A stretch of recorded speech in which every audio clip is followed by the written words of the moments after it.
Viewers আসসালামু আলাইকুম। আশা করি সবাই অনেক ভালো আছেন।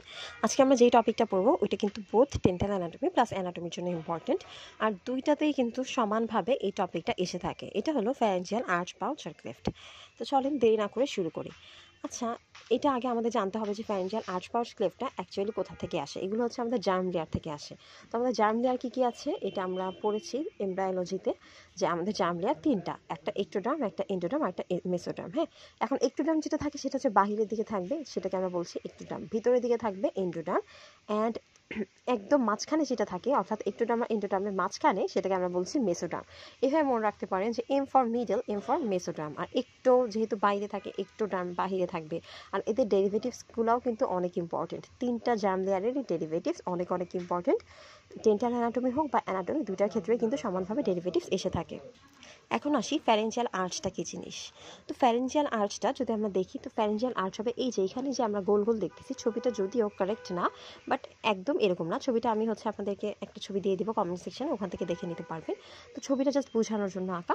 এই যে আমরা যে এরকম গোল একটা দেখতেছি না, গোলের এই জায়গাটা একটু বাঁকায় আছে না, বাঁকানোটাকে আমরা কি বলি? আর্চ বলি। তো ওটা যে একটু আর্চ করে আছে, এই একটা আর্চ, এই একটা আর্চ, এই একটা আর্চ, এই একটা আর্চ, এই একটা আর্চ, তো 1 2 3 4 5, এই 5টা আর্চকে আমরা বলতেছি ফ্যারেঞ্জিয়াল আর্চ। তাহলে আসো আমরা এখানে বুঝতে পারতেছি যে এই যে আমাদের আর্চটা, এই আর্চটার বাহিরের দিকে কি থাকে? এক্টোডার্ম থাকে। আর ভিতরের দিকে কি থাকে, মানে ভিতরের দিকে বলতে এই সাইডের দিকে কি থাকবে? এন্ডোডার্ম থাকবে। হ্যাঁ, তাহলে আমরা বলতে পারি ফ্যারেঞ্জিয়াল আর্চের সংজ্ঞাটা হচ্ছে এরকম, যে pharyngeal arch consist of a core of mesenchymal tissue, অর্থাৎ এটা একটা কোর অফ মেসেনকাইমাল টিস্যু দিয়ে তৈরি, যেটা কাভার্ড বাই আউটসাইডে থাকে সারফেস এক্টোডার্ম আর ইনসাইডে থাকে এন্ডোডার্ম অরিজিন। ওকে, তাহলে আউটসাইডে থাকতেছে সারফেস এক্টোডার্ম আর ইনসাইডে থাকতেছে এপিথেলিয়াম অফ এন্ডোডার্মাল অরিজিন।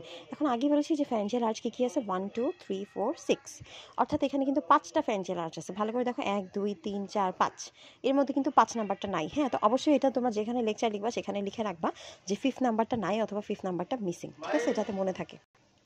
তারপরে আসো, এই যে আমরা যে বলতেছি first pharyngeal arch, second pharyngeal arch, third, fourth and sixth, এখানে আমরা যে ফার্স্ট ফ্যারেঞ্জিয়াল আর্চ থেকে বলতেছি এটার আরেকটা নাম হচ্ছে ম্যাক্সিলারি অ্যান্ড ম্যান্ডিবুলার আর্চ। এটা কিন্তু ভাইভাতে জিজ্ঞেস করে থাকে। এরপর আসো, এই তো গেল আমাদের ফ্যারেঞ্জিয়াল আর্চ। এখন পাউচ কোনটা? পাউচ হচ্ছে আমাদের এন্ডোডার্মের দিকে, অর্থাৎ এন্ডোডার্মের দিকে এই যে আমরা একটা দাগের মতো দেখতেছি না, একটু ভিতরের দিকে খাঁজ, মানে একটু ভিতরের দিকে একদম ঢুকে গেছে, এটাকে আমরা বলতেছি ফ্যারেঞ্জিয়াল পাউচ।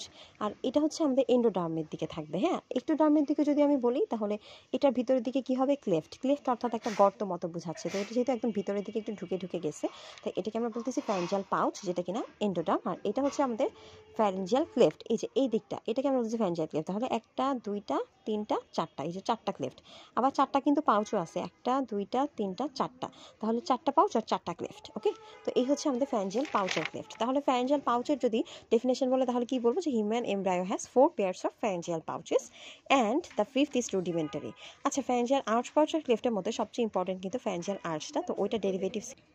তো দেখো, ফ্যারেঞ্জিয়াল পাউচেস সেগুলোকে আমরা বলতেছি first pharyngeal pouch, second, third and fourth. ঠিক আছে, আবারও বলি যে এর মধ্যে সবচেয়ে ইম্পর্টেন্ট হচ্ছে ফ্যারেঞ্জিয়াল আর্চ। ওদের ফর্মেশনটাও আমাদের লাগবে, প্লাস হচ্ছে ওদের ডেরিভেটিভসগুলো আমাদের লাগবে। এরপর আসে ফ্যারেঞ্জিয়াল ক্লেফট। ফ্যারেঞ্জিয়াল ক্লেফটটা তো দেখাইলাম, যেটা কিনা এক্টোডার্মের দিকে থাকবে, সেটা ফ্যারেঞ্জিয়াল ক্লেফট। তাহলে ফ্যারেঞ্জিয়াল ক্লেফটকে আমরা কি লিখতে পারি?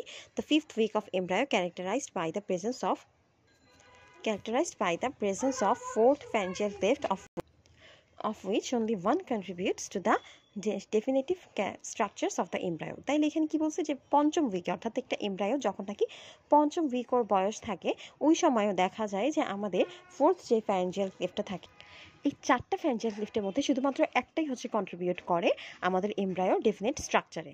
তো এটাকে আমরা বলতেছি ফ্যারেঞ্জিয়াল ক্লেফট। ওকে, তো এখান থেকে তোমরা হচ্ছে ডেরিভেটিভসটা লাগবে, যে কোন ফ্যারেঞ্জিয়াল ক্লেফট থেকে কোন ডেরিভেটিভস আসে।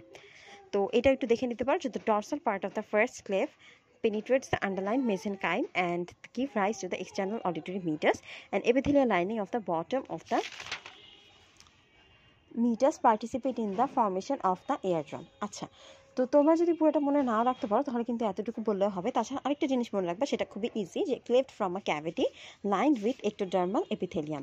অর্থাৎ এই যে ক্লেফটটা যেটা আসতেছে না, ক্লেফটটা যে একটা ক্যাভিটির মতো, আমরা কিন্তু আগে বলছিলাম যে ক্লেফট অর্থাৎ একটা গর্ত বা একটা গ্রুভ। তো এই গ্রুভটার লাইনিং কি থাকবে? এক্টোডার্মাল এপিথেলিয়াম, যেহেতু ওটা এক্টোডার্ম থেকে আসতেছে তাই হচ্ছে এক্টোডার্ম। ওকে, এখন আসো এতে ডেরিভেটিভস কী কী আছে।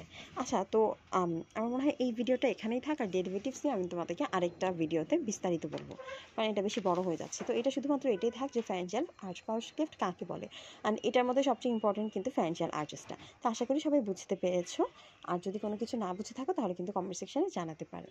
আল্লাহ হাফিজ।